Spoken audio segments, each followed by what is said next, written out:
ก้าวពីថ្ងៃទី14ខែវិច្ឆិកាឆ្នាំ2025នេះស្ដេចថៃប្រជាមហាវិចារាលង្កនបានធ្វើដំណើរទៅប្រទេសចិនដើម្បីប្រារព្ធពិធីខួបគម្រប់50ឆ្នាំនៃដំណាក់ទំនងថៃចិនឃើញរឿងនេះធ្វើឲ្យនឹកឃើញដល់រឿងអាស្រូវការទូតពេលស្ដេចថៃរូបនេះ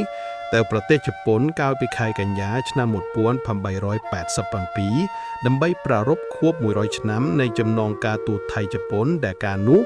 ព្រះអង្គម្ចាស់មហាវិចារាលង្កននៅជារាជធាយានៅឡើយដោយសារវាជាព្រឹត្តិការណ៍សំខាន់ថៃនិងជប៉ុនក៏បានរៀបចំព្រឹត្តិការណ៍នេះយ៉ាងពិសេសដោយនាយករដ្ឋមន្ត្រីជប៉ុនលោក Yasuhiro Nakasone ត្រូវមករៀបចំពិធីនេះនៅទីក្រុងបាងកកជាមួយនាយករដ្ឋមន្ត្រីថៃ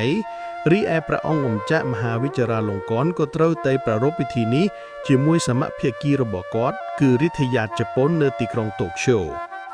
ដើម្បីឲ្យព្រឹត្តិការណ៍នេះកាន់តែពិសេសថៃនិងជប៉ុនក៏បានភ្ជាប់ប្រព័ន្ធទូរទស្សន៍ជាមួយគ្នា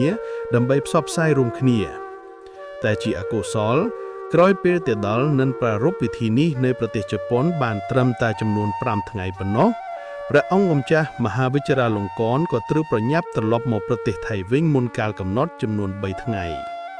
នៅប្រទេសថៃ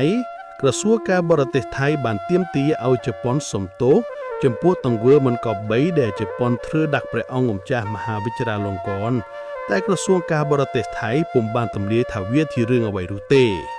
តែនៅក្នុងឯកសាររបស់ខ្លួនដែលចុះថ្ងៃទី5ខែតុលាឆ្នាំ1887ភ្នាក់ងារគឿនសម្ងាត់ CIA របស់អាមេរិកបានបញ្ជាក់ហេតុផលនៃការវិលត្រឡប់មកវិញរបស់ព្រះអង្គម្ចាស់មហាវិចារាលង្កនមុនកាលកំណត់នោះដោយមូលហេតុ2យ៉ាងទី1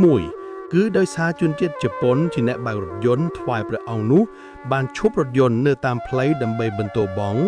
រីឯទី2គឺជប៉ុនបានរៀបចំឲ្យព្រះអង្គម្ចាស់មហាវិចារាលង្កនទៅនើលព្រះវិហារដែលមានព្រះសង្ឃមានប្រពន្ធនឹងរឿងទាំងអស់នេះថៃចាត់ទុកថៃជាទង្វើមិនសមរម្យដោយជប៉ុនបានធ្វើជំទាស់រាជធាយារបស់ខ្លួន